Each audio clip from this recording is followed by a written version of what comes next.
common ground. I mean, look, would you put someone down because they are fat? Would you put someone down because they speak a different language than English? Because they have a different skin color?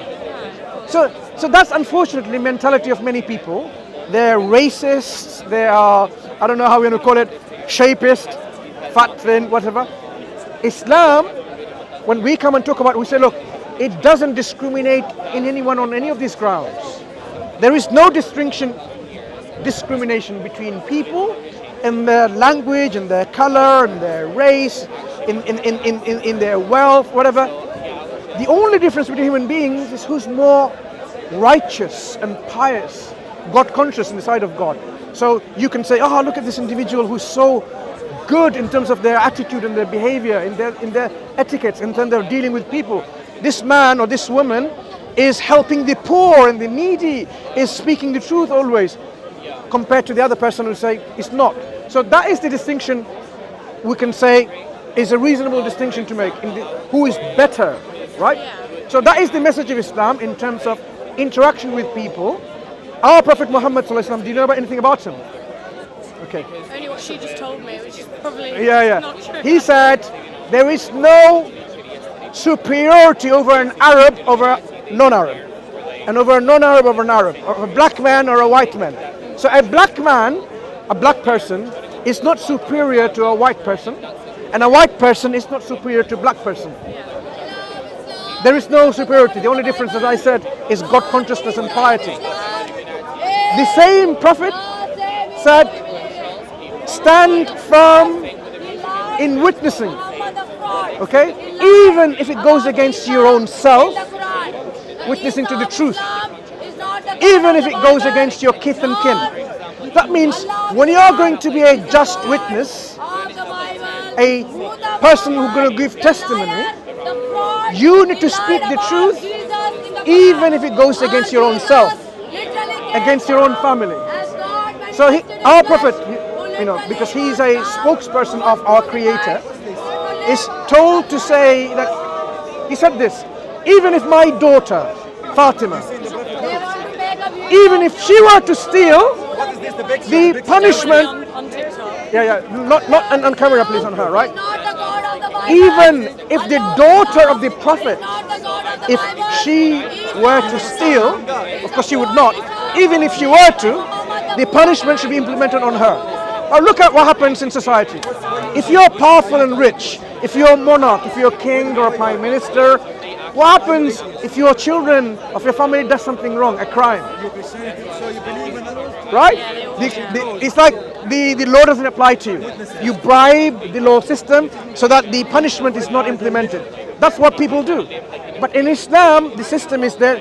Justice is justice. It needs to be served, whether it goes against you. Ask him the proof from the Quran. They won't show you the proof. Ask him the proof. Show me the proof. He cannot show that. God is a creator. Because there is no proof. So, as I was saying, people are so jealous about this religion. This religion in which it says, like, justice should prevail. Justice. Doesn't matter if you're an Israeli or a Palestinian or an English or a French.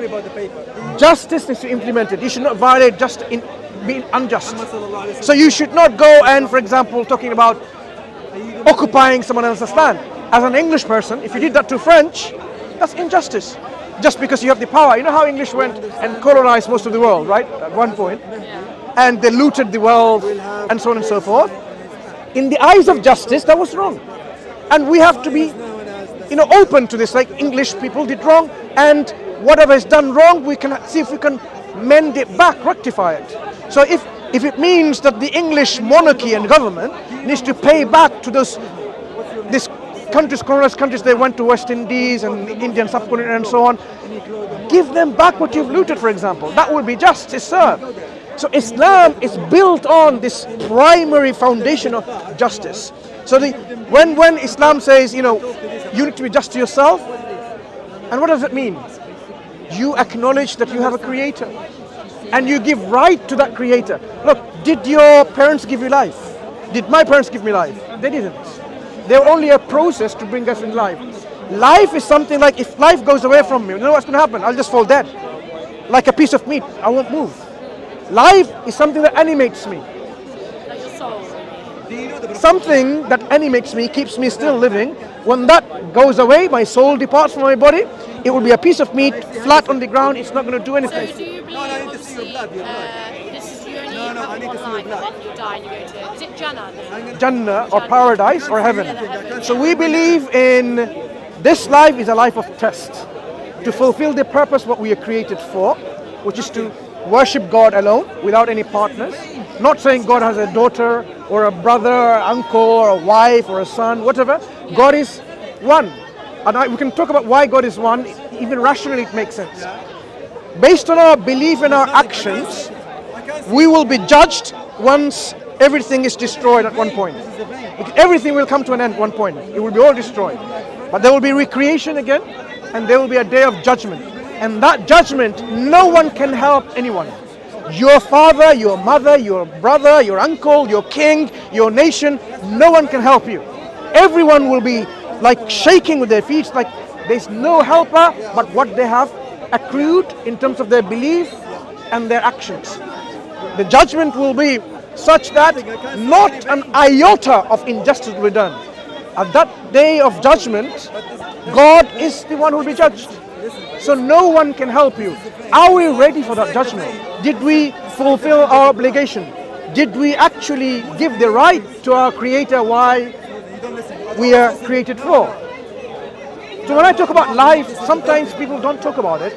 You know, people know for sure we're going to die, right? I'm going to die for sure, and you're going to die for sure. This belief that I'm going to live forever is a belief in the heart which indicates to you that there will be a life where there will be life forever. It's there already in you, but not in this life. So in heaven, there will be life forever. Or in hell, there will be life forever. So we don't want to go to a hell where there's life forever and punishment. But don't you think that's a terrifying idea, that you would live forever? Like if you either went to heaven or hell, like that's hell is terrifying. But that's just, yeah, but even in heaven, okay. you want to live forever.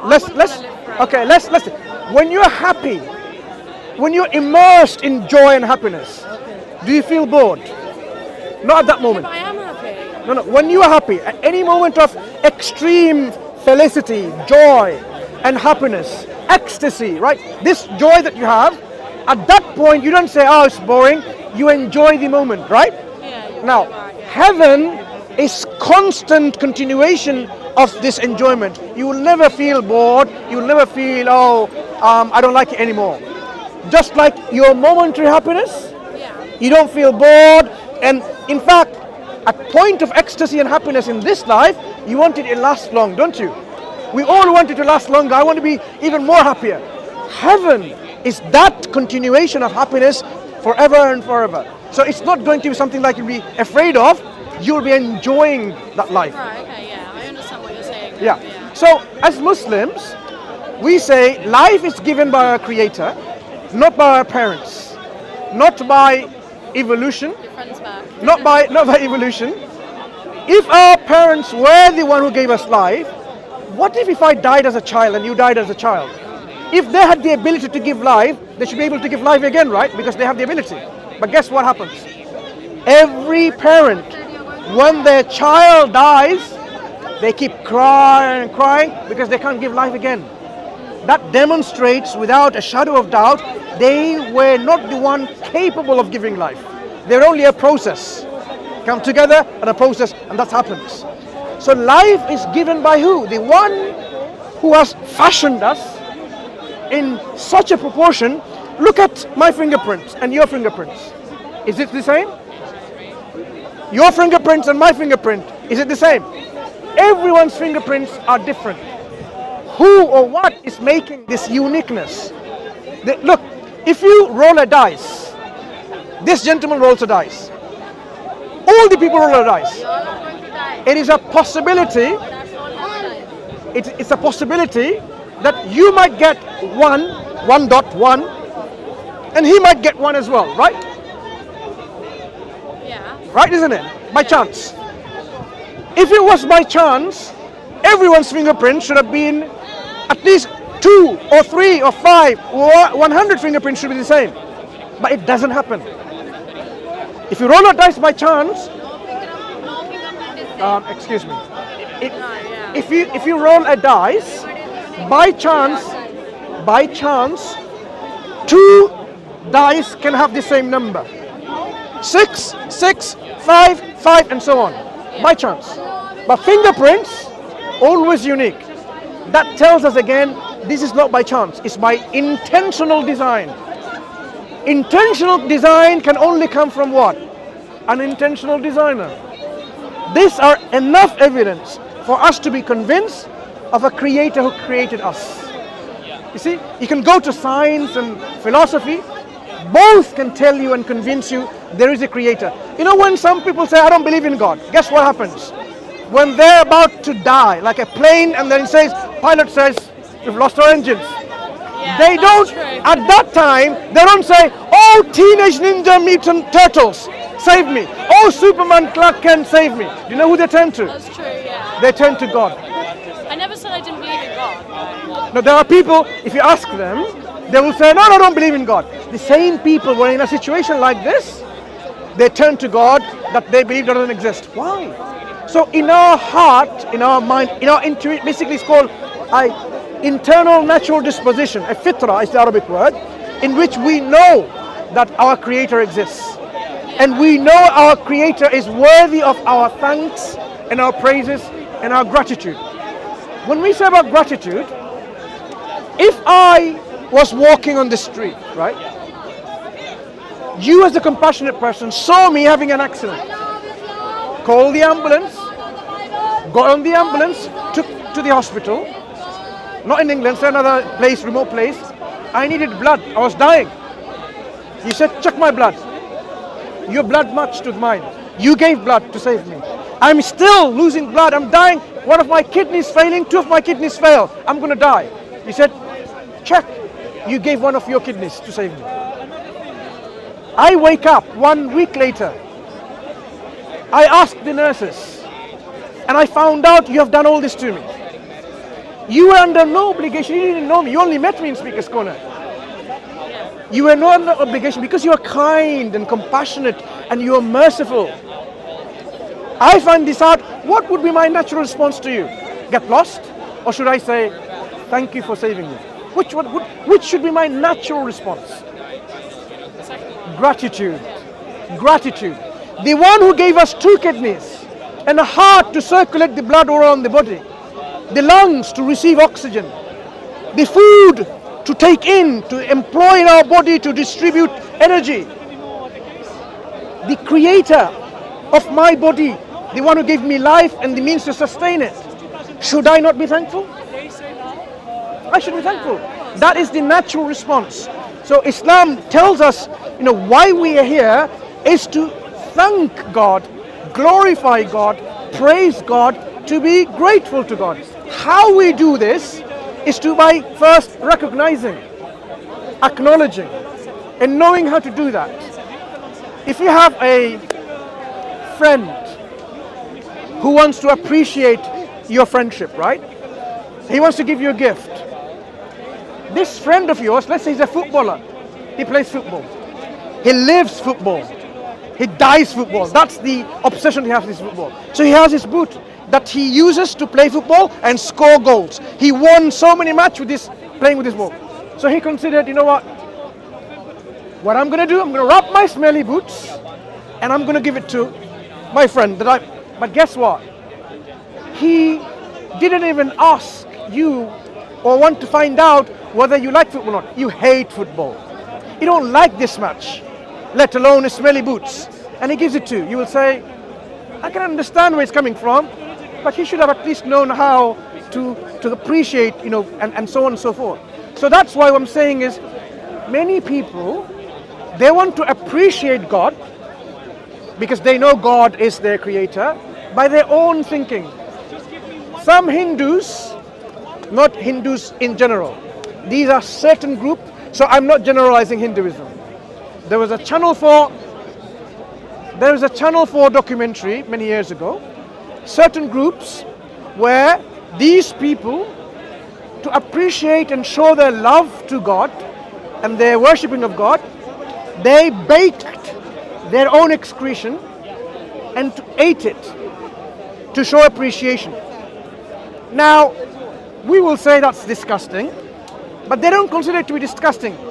Why would God appreciate something? Could it be disgusting to God as well? They should have asked and find out. So that is not the way to worship God in this way. So you cannot worship God the way you like. To appreciate God and give thanks to God is to know what God appreciates from us, the way He says, I will accept your thanks this way, right? This is where the role of prophet and messenger comes. God appoints, the Creator appoints a prophet and a messenger and tells them, this is why you are created. That's how you can give thanks to your God and relation to God. And they show to us with proof and evidence. And this is why human beings absolutely are in need of a prophet and a messenger. There are prophets and messengers to all nations. Do you know why they came to all nations? Because God is just. He cannot punish a nation somewhere in the east, far east, without sending a warner, a prophet and messenger, telling them what to do when He sent a prophet somewhere else, saying, well, why didn't you go there? When there was no way they could go there. Oceans in between. So it makes no sense that God, who is just and fair, punish a nation for not them worshipping God when He didn't tell them how to. But Quran, the final revelation from God, tells us He sent before to all nations a warner, telling them, avoid false God and worship the one and only true God. Be grateful to Him. Yeah? So the way to get back to our God and be right to our Creator and give this right is to know who the final messenger is from God, the final scripture, final revelation from God, and apply that to our life. Then we will have the conviction and certainty that in the hereafter, in the day of judgment, we will be the one who will go to a place of happiness, bliss, tranquility and contentment, and we saved ourselves from punishment, from torture, from suffering. God already sent His final messenger, Prophet Muhammad. His name is Muhammad from Arabia, sallallahu alaihi wasallam, and he was giving the Quran a guidance for all mankind, for all times. The difference between him and all the other prophets is he is the final messenger with the final book, because there is no need anymore now, as humanity has come to a world is a small village now, to a point where the message has reached everyone. You don't need another messenger to come, and a completion of message is there. Completed, finalized, perfected, culminated. So if you ask a Muslim scholar, what's the solution to euthanasia, gene cloning, they will come up with an answer. Why?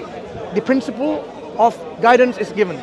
But if you go to any other religion which is still there, possessing some remnants of truth still, because what happened was people corrupted these messages.